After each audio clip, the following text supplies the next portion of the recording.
Welcome to the Rock and Roll Gutter Podcast. Music from the wrong side of the tracks. This is a show that drags you through the gritty alleys of sleaze rock, gutter glam, and all forms of dirty rock and roll. And now, here are your hosts, Andy and Gary.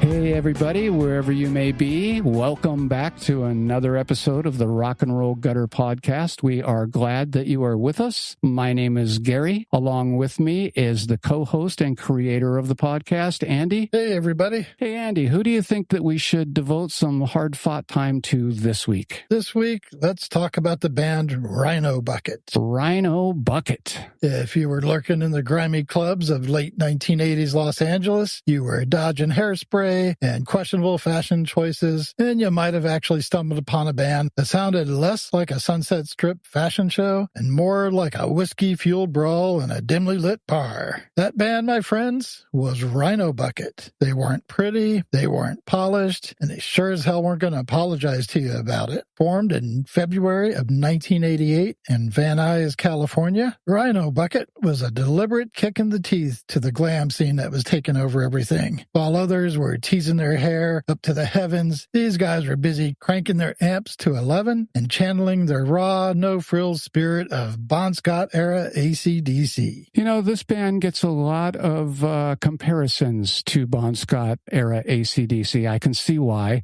There's a little bit of this, but to me, the lead vocalist, I think, has a different tonal range than Bon does. I can see a little bit in his vocal delivery and in his whine, I guess, where he could be compared to that. But in the course of these gravel-throated singers, there's just so many people that have done it better. And to me, this guy sounds less like Bon Scott and more like a poor man's Josh Todd of Buck Cherry with a bad strep throat infection. And I don't mean that in a derogatory way. But there's just so many people out there that have taken this whole I woke up this morning and gargled with broken glass and barbed wire thing that have done it so much better, Andy. Mm-hmm. I don't know. I can just think of some guys off the top of my head without thinking of it too hard, but like Tom Kiefer of Cinderella, maybe Jeff Keith of Tesla, I don't know, maybe the king of this kind of gravelly throated thing, Kevin DeBro of Quiet Riot. I mean, how far back do you want to go? If you even want to go back to like early Faces era Rod Stewart, there's just, you know, I'm not knocking the guy, but everybody compares these guys to AC/DC and Bon Scott, and I'm just not seeing it entirely. What George DeLevo, lead singer and founder of the band, has said in numerous interviews and podcasts himself, that what a lot of people don't realize is they were heavily influenced by a couple of other Australian bands that were out there at the time, but didn't get enough, I would say, publicity or press coverage in the United States for the United States public to understand. But they say that they were heavily influenced by the Australian bands Rose Tattoo with Angry Anderson as the lead vocalist, and a band called the Angels, which had Doc Neeson as a vocalist. Mm-hmm. And they originally, I think, in the States were named Angel City, probably to not be confused with the glam metal act Angel that was on the Casablanca records at that time. Yeah, two completely different bands and styles. Yeah, so I don't know. Everybody wants to compare them to Bon Scott and AC/DC, but they were heavily influenced by those other bands as well. So there you go. I think the AC/DC thing is just an easy, kind of lazy comparison. Yeah, some of the songs sound similar, and I guess depending on the right part of the right song, it does sound like Bon Scott. But overall, no, it's just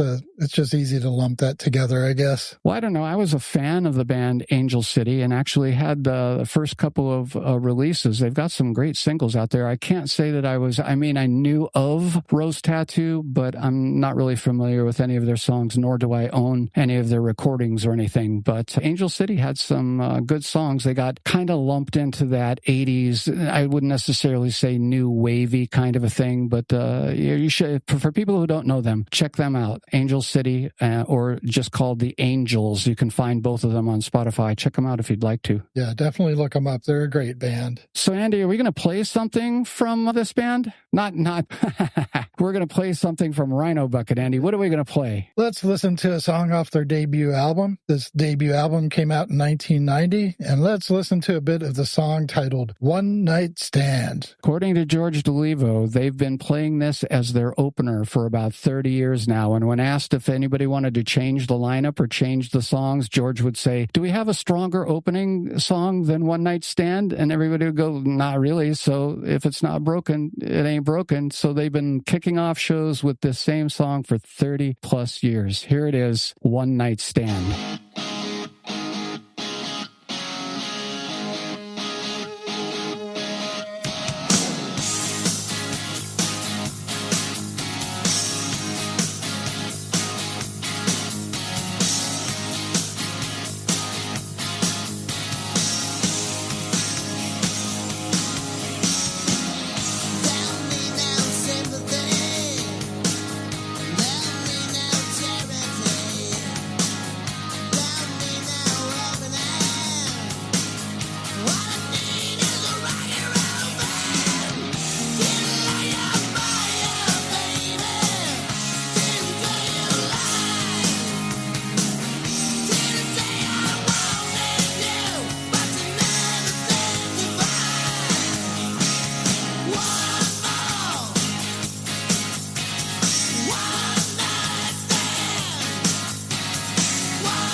We're not being sponsored by anybody, but we're going to take this moment to enjoy a nice, frosty adult beverage.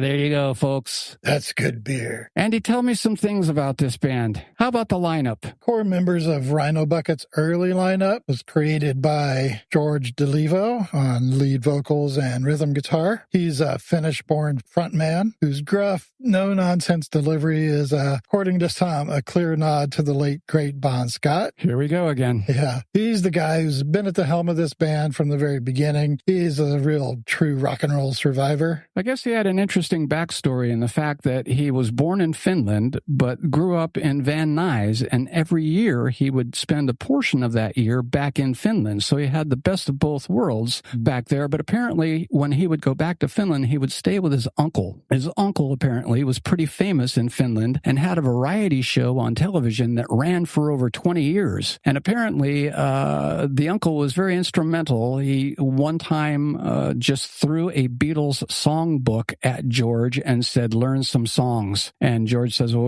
what do you want me to do?" And he said, "You'll figure it out." And said that act alone really helped him in his wanting to be a future musician. So Van Nuys to Finland and back. There you go. Yeah, I guess his mom said that she wished that the uncle had thrown a law book at him instead of a music book.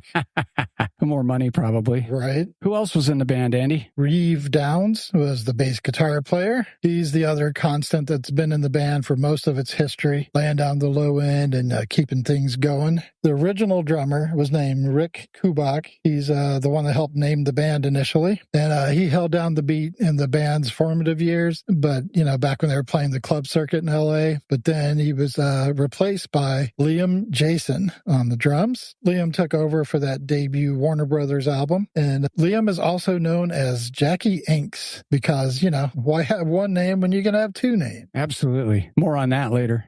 Much more. And then we have Greg Fields on lead guitar backing vocals. He's the original lead guitarist who helped define their early sound. He's also known as Greg Fiddleman, and he later went on to have a very successful career as a producer and engineer. He probably cleaned up his act a little bit, but those riffs he was playing were pretty fucking dirty. Yeah, it's an interesting story on this cat, Greg Fields. What was interesting is apparently during the band's heyday, and it's not much different if you look at the news stories today, but Fiedleman was apparently encountering some anti-Semitism. So he winds up changing his name from Greg Fiedleman to Greg Fields. And there's a fascinating twist here in one of these founding members. We're talking about the guy who's the lead guitarist, who laid down those, scorching lead guitar licks and backed up George DeLevo's growl on those first two albums. This is the one and only Greg Fields, but his direct involvement as a performing musician was primarily documented on Rhino Bucket's first two albums, their self-titled debut, titled just simply Rhino Bucket, and that was released in 1990, and the following album, Get Used to It, which was released in 1992. On both of these releases, Andy, he served as the lead guitarist and contributed backing vocals, but his creative input was substantial, and that's evidenced by his co-writing credits on all 10 tracks of the debut album, including notable songs such as One Night Stand, Beg for Your Love, and Blood on the Cross. So Fields was right there in the thick of it, His creative input was substantial, so I don't know why the band was dropped by Reprise after the Get Used to It album, and somewhere in that post-major label haze, Greg Fields made a move. He decided, I'm done with the stage lights and done with the touring grind, but he didn't leave music. Oh, no. He just went deeper into it. He pulled a classic rock and roll disappearing act only to reemerge, not as Greg Fiddleman, the guitar slinger, but as Greg Fields, the sonic architect. And this guy didn't just change his name, Andy. He changed his entire game. He hit his stride behind the studio glass about a decade later, not as a musician, but transforming into a Grammy-winning producer, engineer, and mixer. And we'll get to some of his awards and accolades later on. But Andy, what do you think about that? Yeah, think about it. 1 minute, he's tearing it up with Rhino Bucket out on the road, channeling that raw 3-chord power. And the next time he's in the studio with the biggest names on the planet. I mean, we're talking big fucking names. Metallica, he's practically their unofficial 5th member now. He is producing and mixing their latest, their most recent monster albums. I think he did the last 3 Metallica albums. I believe so. And he's been in the trenches with bands like Slipknot, Black Sabbath, Red Hot Chili Peppers. And get this, he even engineered Adele's 21 album, which snagged a couple of Grammys, including Album of the Year. Not bad for a guitar player in Rhino Bucket, eh? Yeah, exactly. So from the sweaty clubs with Rhino Bucket to crafting multi-platinum award-winning records for global superstars, I think it's safe to say his journey is a testament to raw talent, a keen ear, and that relentless pursuit of sound. And knowing when to make a move. Yeah, and he might not be shredding on stage with Rhino Bucket anymore, but his fingerprints are all over the biggest and baddest, even the most beautiful records of the last 2 decades. I mean, that's a pretty fucking wild ride. Yeah, and his guitar playing is still there on a couple of the albums, so, it's there. So by 1989, Rhino Bucket's relentless, ear-splitting live shows caught the ear of Warner Brothers Records, who, to their credit, took a chance on a band that defined the prevailing trends of the day, and their self-titled debut album, Rhino Bucket, dropped in 1990. It was like a punch to the face, packed with tracks like One Night Stand, Blood on the Cross, the aptly titled Ride the Rhino. It's, pure unadulterated hard rock. It's designed to be played loud and with a sneer. And the album got them noticed, and with tracks, they got airplay on hard rock radio, and they even popped up on MTV's Headbangers Ball. If I have anything, any critique to give this whatsoever, it just seems to me like the production is a little thin. Mm-hmm. They could have dirtied it up so much more. The guitars could be dirtier. The drums could be thuddier. Yes, that's a drum term. Thuddier, folks. Yes. Yeah, it sounds like maybe Greg should have stepped up to the mixing console a little bit earlier. I don't know. If I had an alter ego, I would probably name myself Elmer Thud, but that would be a different story for a different day. Anyways, it's just thin. Maybe they were trying to craft their sound after what Angel City and Rose Tattoo were doing, but it just could be so much more ballsier, all the way around. I don't know. You ever been in a studio situation, Andy, where once they turn the red light recording light on and it's coming out of your pocket, it's on your dime, and the tension ratchets it up because you don't want to make a mistake? You ever been in that situation? Oh, yeah, definitely. It seems to me like this band was kind of under that. I wouldn't necessarily call it the musical yips, but, a lot of legendary producers of albums and whatever have either just taped over the recording light so the band doesn't know they're being recorded, or simultaneously, the good producers will just roll tape all the time. Right. So the band doesn't know they're being recorded, but everything they're doing is being recorded, and happy accidents have abounded aplenty from that type of approach. But I don't know, just kind of thin production to me on this. Could be better. Yeah, definitely. But anyways, we're not going to badmouth. We're here to support. So how about we give you guys another song off the debut album in 1990. And like we mentioned in the first go around, that this is what they opened their shows with, One Night Stand. For 30 years, this is what they've closed their shows with. And DeLevo says the same exact thing. We want to close with something upbeat and popular. And do you have anything better than Ride the Rhino? Okay, then I guess Ride the Rhino it's going to be. So you judge for yourself. This is Ride the Rhino. Turn this one up.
In 1992, they followed up with that album, Get Used to It. It's an album that delivers more of that same greasy, sleazy goodness. And this one's got a surprising boost when the track Ride With Yourself found its way onto the soundtrack of a little comedy flick called Wayne's World. Suddenly, more ears were exposed to Rhino Bucket's gritty. Even if they... That's a first. Right? That's the first grit in this episode, lads. Here we go. It took us a whole 2 minutes. Even if they didn't know who they were listening to, people seemed to respond to that song? During the touring for the album Get Used to It, drummer Liam Neeson, actually drummer Liam Jason, he inexplicably bails the band. And it's a fairly entertaining story. This is why. Transitioned from a male, Liam Jason, to a female named Jackie Enx, E-N-X, Enx.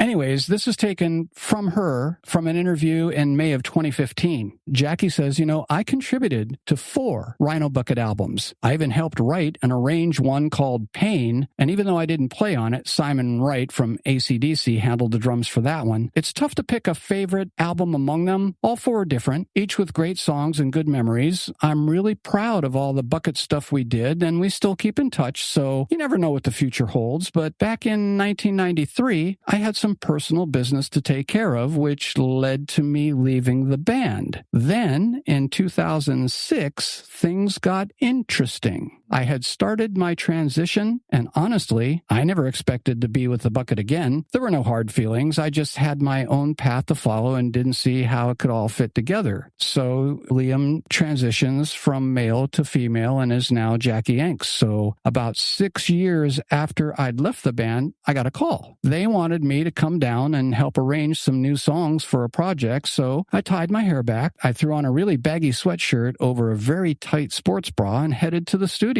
They hadn't seen me in a long time, and I was hoping that I would just fly under their radar, but it's important to remember they had no idea about my transitions. So we worked on their songs, and towards the end of the sessions, they asked if I wanted to come back and play drums. I asked if they'd be okay with a girl drummer now. Of course, they thought I was refusing, but once I spilled the beans and revived everybody after they all fainted, they decided it was all cool. And just like that, we were off for a second run, and it was incredibly brave and supportive of them, and I really appreciated it. And what was interesting, in another interview, that same interview with George DeLevo, he says this good-naturedly and in fun, that he says it was quite disconcerting at times to be on stage and turn around and see their drummer in a pink, bright, hot pink cowboy hat and a white wife beater with fake tits bouncing all over the place. And those are his words, not mine. But apparently, they went on for a while, and then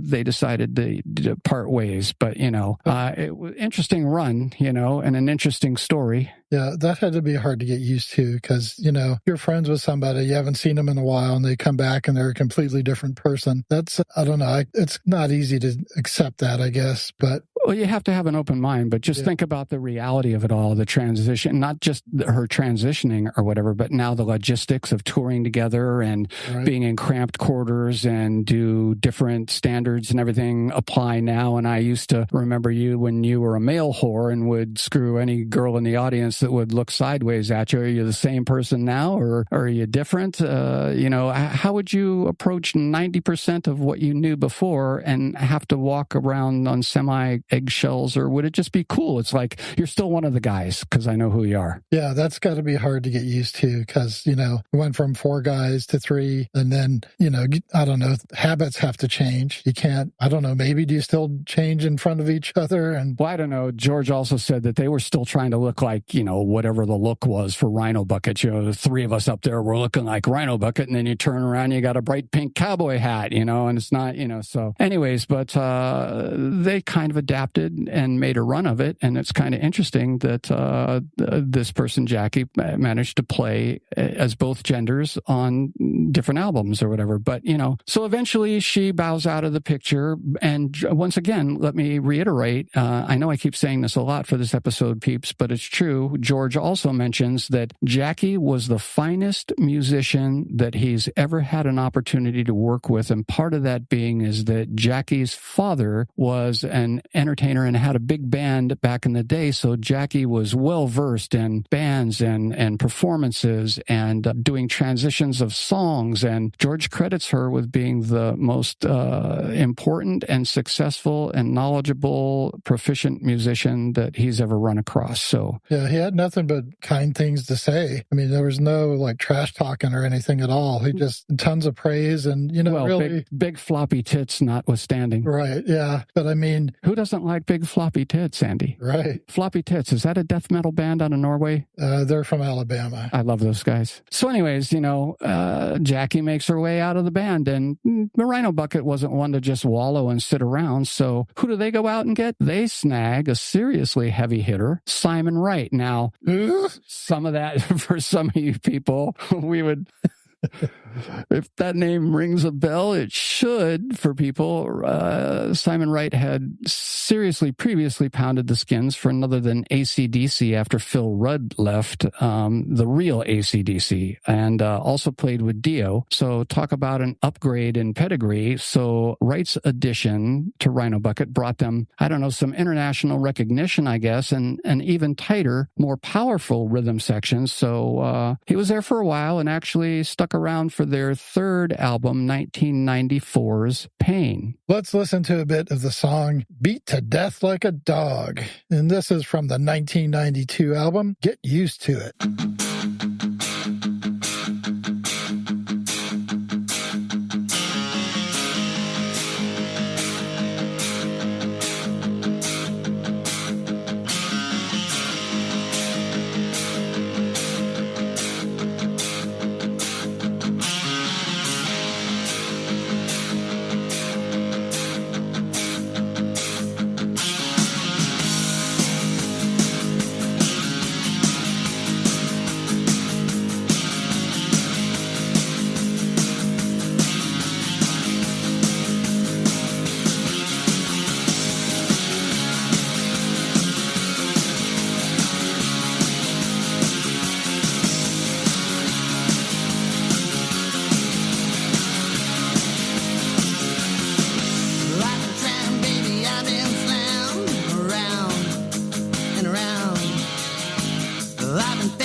By 1996, despite constant touring and having a solid discography, Rhino Bucket goes on an extended hiatus. We're out of here, lads. The landscape was shifting a little bit, and, the world wasn't quite ready for their brand of undiluted rock and roll anymore. But like a stubborn stain on a concert t-shirt, these guys couldn't get scrubbed away forever. The band reforms in 2001 with a fresh shot of adrenaline in the form of Brian "Damage" Forsyth. Yes, that Brian Forsyth, lead guitarist for the band Kix. Not Kiss, but Kix. The breakfast cereal, Andy? Yeah. So he steps in, takes over for Greg Fields. And, Forsyth's got that classic rock swagger, and it fits the band real well. Well, who is this guy? So Brian "Damage" Forsyth is all attitude, leather, and downstroke swagger. Always wears his guitar slung really low and has a knack for turning bluesy riffs into arena anthems. Born in the 1950s, raised in Washington, D.C. area, Brian got to start the old school way by grinding it out on local bands and was obsessed over guitar heroes like Keith Richards, Jimmy Page, Johnny Thunders. And in the late 1970s, he co-founded what would become one of hard rock's most enduring cult acts, Kix. And in Kix, Forsyth was the band's secret weapon. Slick, hook-heavy riff machine with one cowboy boot, not a pink cowboy hat, planted in a bar band, Grit, and the other one... Grit, there's two. Is playing powered now classic albums like Midnight Dynamite, Blow My Fuse, the latter featuring that MTV staple power ballad, Don't Close Your Eyes. Now on Power Ballads from Ronco, get the 24 ballads from your heaviest hitters. We've got Firehouse, we've got Kix, we've got Warrant, we've got Extreme, we've got Steelheart, all ballads all the time. Can you take it? No, you can't. Order now. Order today. Or we'll slow this podcast down even further. But wait, there's more. 2 albums for the price of 1. More shit you don't want to listen to, lads. So with his playing, he never really overshadowed frontman Steve Whitman's rubber-faced antics, but his guitar work gave Kix its punch, soul, and its street-tough finesse. I don't know. Can you really get over rubber-faced antics? No. Was that a death metal band out of Norway? Yes. I hate that band. I don't know. Kix is beloved to a lot of people. My sister was really big into Kix. I can't say that, that everybody has the Blow My Fuse album. I did not. So I don't know really too much about them, but I know that they were beloved. And weren't they kind of like from the Baltimore area or something? I forget where they were from. Well, after their initial run began to wind down in the 90s, Kix was slowing down. And so Brian didn't hang up his Les Paul. Hell no, man. Instead, he strapped it back on and joined up with LA Underground Warriors' Rhino Bucket. And he stepped into the AC/DC worshipping boots of founding guitarist Greg Fiddleman. With Forsyth on guitar, Rhino Bucket sharpened their already rowdy sound, releasing killer records like And Then It Got Ugly in 2006 and The Hardest Town in 2009. Brian's tone for his guitar was raw, raunchy, and road-worn, just the way the fans liked it. So we're going to play a song from No Song Left Behind, the 2007 release. This song is called Sights Too High. Sights Too High.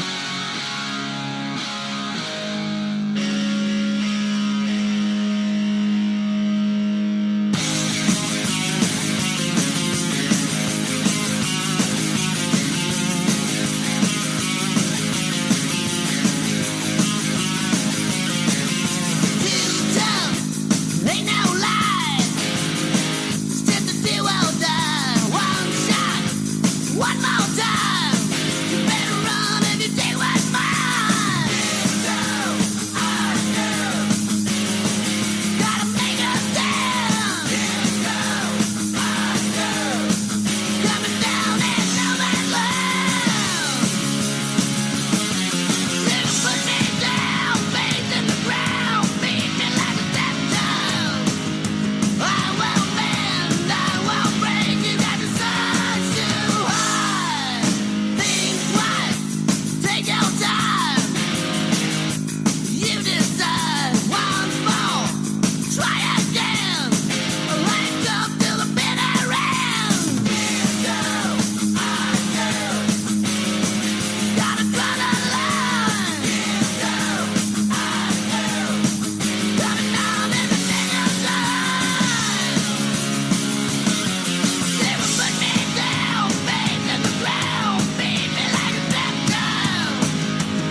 over the years, Forsyth, he's become kind of like, I don't know, a beloved journeyman of real deal rock, he's just the kind of player who lets the music do the talking, no frills, no ego, just honest, keep your head down, guitar slinging, whether he's working club stages or festival crowds. He delivers the goods every damn time. So, like every other band that sees the writing on the wall and the possible money and whatever, Kix eventually reunited in the 2000s, and with Forsyth back in the saddle, reminding the world that Maryland had its own answer to the Sunset Strip. And although Kix played their final show in 2023, Brian still shows no sign of slowing down. He still tours, he still records, and he still looks cooler in a bandana than most guys half his age. So Brian isn't just a guitarist, he's a rock lifer, a guy who sticks to his guns, trusted the groove, and never forgot that the dirtiest chords make the sweetest noise. Preach it, brother. And that's the rest of the story. Then after a challenging period in the late 1990s, which included an arrest for drug possession, jail time, subsequent rehab. That's a different kind of tour entirely, isn't it, Andy? Right. It's not the fun tour. Yeah. And then he also said he ended up in sober living for a while. Brian experienced a significant turning point in his life, and this led to a pivotal musical collaboration with the rebirth of Rhino Bucket with George Reeve, who I guess Reeve is someone that Brian's played with previously in quite a few bands, and seemed like they were kind of a package deal the way Brian explained it. But this revitalized incarnation of Rhino Bucket recorded a new CD and contributed to numerous movie and TV soundtracks, in addition to performing live shows. And by 2012, Rhino Bucket had signed with Acetate Records, releasing 3 new records and 2 compilations. I'm telling you, pretty active for a band that kicked it off back in 1990. Right. They also undertook several successful European tours and secured U.S. representation with Rick Parks at Kashmir Entertainment Group. Who? This success allowed Brian to achieve his dream of becoming a full-time musician once again, leaving behind his day job of 12 years, which I'm pretty sure was either working as a groomer or was something working in a pet environment. A possible dog groomer? Yes. Hold still, Fluffy. I'm going to blow your feet. But Rhino Bucket has seen quite a few members come and go over the years, and it's just a testament to the hard life of a touring rock band. Yeah, we would list them all, but you would be bored and it would take too much time. But credit goes where credit's due. There's been a lot of guys that have filtered through Rhino Bucket. Exactly. Rhino Bucket's discography is a testament to their unwavering commitment to hard rock, I guess. They haven't chased trends. They simply plugged in and played, and their discography reads like a pretty decent list, considering, a lot of people don't even know who this band is. So we'll run it down really quick. Their self-titled debut album was released in 1990. This was the raw debut of the band. Then they followed that up in 92 with Get Used to It, and that had a song actually that was featured in the Wayne's World movie. The song was titled Ride With Yourself. Third album comes along in 1994. That one's titled Pain, and that one's got Simon Wright from AC/DC on drums. And then It Got Ugly came out in 2006, and that was their comeback album with Brian Forsyth of Kix. They move along to No Song Left Behind in 2007, and that basically was just a compilation of unreleased tracks and live cuts. But also in 2007, they released Pain and Suffering, which was an enhanced version of the Pain album, but they added some bonus tracks to it. A couple years go by and they come out with The Hardest Town, and this continues in their straightforward, no sense rock, no nonsense, no sense rock. Totally different type. None of these songs make sense, lad. In 2011, they come out with Who's Got Mine? ?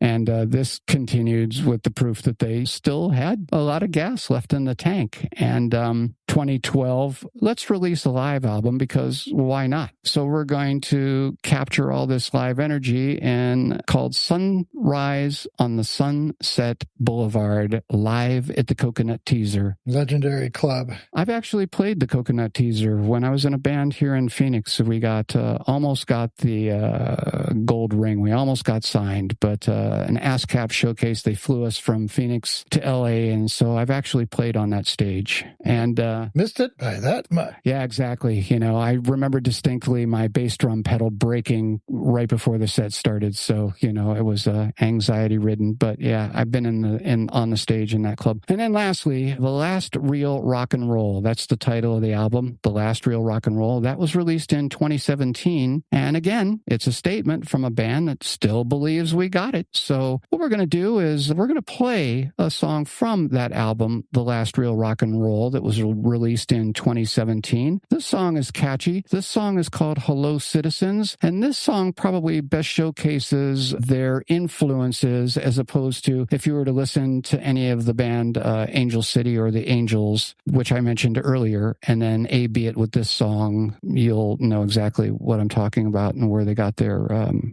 influences from.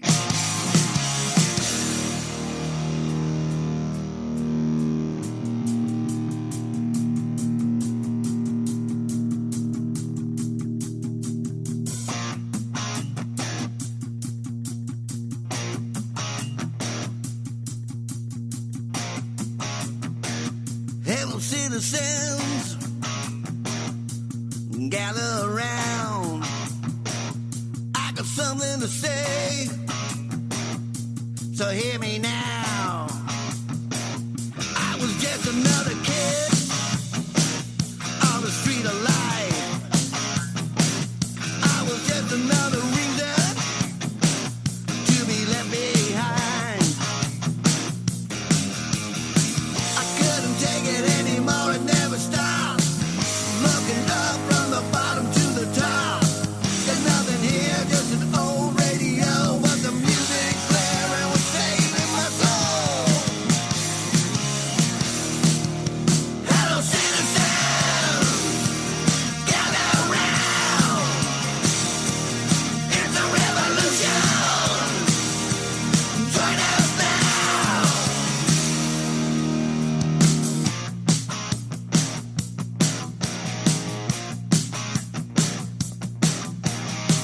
So I got myself a rockin' band.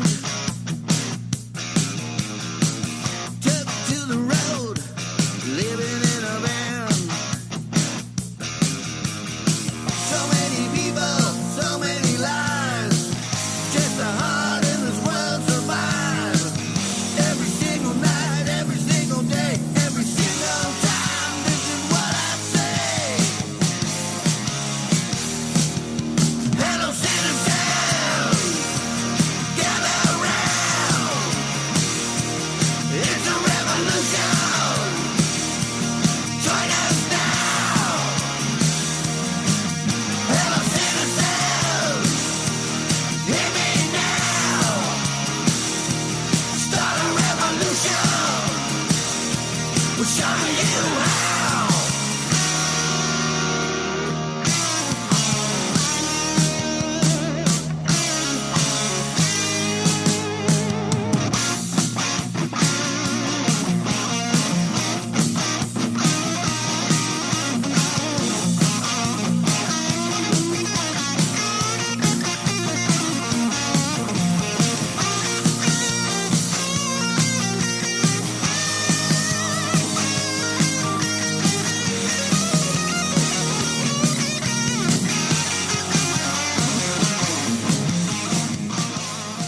As far as Greg Fields goes, which we mentioned earlier, becoming Uber producer after being the original lead guitarist for Rhino Bucket, as far as he goes, his contributions, they've led to numerous #1 Billboard 200 albums on the 200 chart, numerous #1 albums, solidifying his commercial impact, not just being the guitar player for Rhino Bucket. Oh, no. He was involved in the Metallica Hardwired to Self-Destruct album, Death Magnetic, Slipknot's We Are Not Your Kind, Number 5, The Gray Chapter. He did Adele's 21. And I don't know, this guy's contributions to the music industry have been widely recognized through awards and nominations. He's got some Grammy wins. He received a Grammy for Best Metal Performance for his mixing work on Slipknot's Volume 3, The Subliminal Verses. He also played a crucial engineering role on Adele's critically acclaimed album 21, which garnered 2 Grammy Grammy wins for Album of the Year and Pop Vocal Album. And then just his regular Grammy nominations, which are numerous. He got nominated for Metallica's #1 album, Hardwired to Self-Destruct. Also received 2 2018 Grammy nominations for Best Rock Album and Best Rock Song, with Fields credited as producer, engineer, and mixer. So how you like those potatoes, Andy? Thankfully, Jethro Tull didn't release an album to compete with them that year. Damn it. Best metal album, Flute. That rockin' that flute, baby. Rhino Bucket's enduring legacy isn't built on platinum records, obviously, or arena tours, but on pure, unadulterated rock and roll stubbornness. They've been called AC/DC ripoffs, and they probably just grin and crank it up a little bit louder. Because for Rhino Bucket, it's never been about reinventing the wheel. It's about making that wheel spin as fast and as loud as humanly possible. They're the living embodiment of turn it up to 11. 11, lads. This one goes to 11. And they're a band that proves that sometimes the simplest, dirtiest riffs, they're the ones that hit the hardest and stick with you the longest. They are, quite simply, the last real rock and roll. So let's listen to a little bit of the song Scratch and Sniff from the Rhino Bucket album, Get Used to It, released in 1991. Here we go.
Some would say, why do they matter? Why does Rhino Bucket matter? You tell me. Well, Rhino Bucket never wore makeup. They never changed trends. They never tried to reinvent rock or the wheel. They were rock. They were raw, unfiltered. You know, they were beer-stained and battle-scarred, and they played like they meant it. Sometimes with busted amps, broken sticks, blown-out voices. They were the bar band that should have been massive. They were the band your older brother swore by. This was the soundtrack to dirt road drag races, backyard benders, and hangovers with pride. So in a world where bands came and went chasing the next big thing, Rhino Bucket stood their ground and kept the flame alive for real rock and roll, lads. And Rhino Bucket may have never hit arena headliner status, but that probably was never really the point. They were true to the riffs, true to the fans, true to the grit. And in the kingdom of rock, that makes them legends of the underground. And with that, we're going to wrap up today's show. As always, we appreciate you hanging out with us. Please follow us on our social media. Give us a like. Share us with your friends, your family, your enemies, whoever. Just we appreciate you being here with us. Thanks a lot. And until next time, keep it frosty.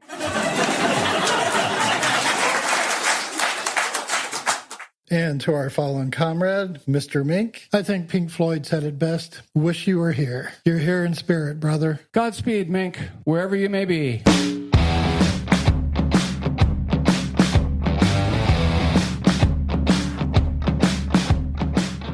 You've been listening to the Rock and Roll Gutter Podcast. We hope you enjoyed our deep dive into the dirty world of rock and roll. If you did, please consider subscribing and leaving us a review on your favorite podcast platform. It really helps us reach more listeners like you. And don't forget to follow us on Facebook and Instagram at Rock and Roll Gutter Podcast for all the latest updates, news, and more. Got questions, comments, or suggestions for future episodes? Reach out to us at rnrguttermail@gmail.com. We'd love to hear from you. So join us again next time for another wild ride through the raw and gritty side of rock and roll. So until then, keep it trashy.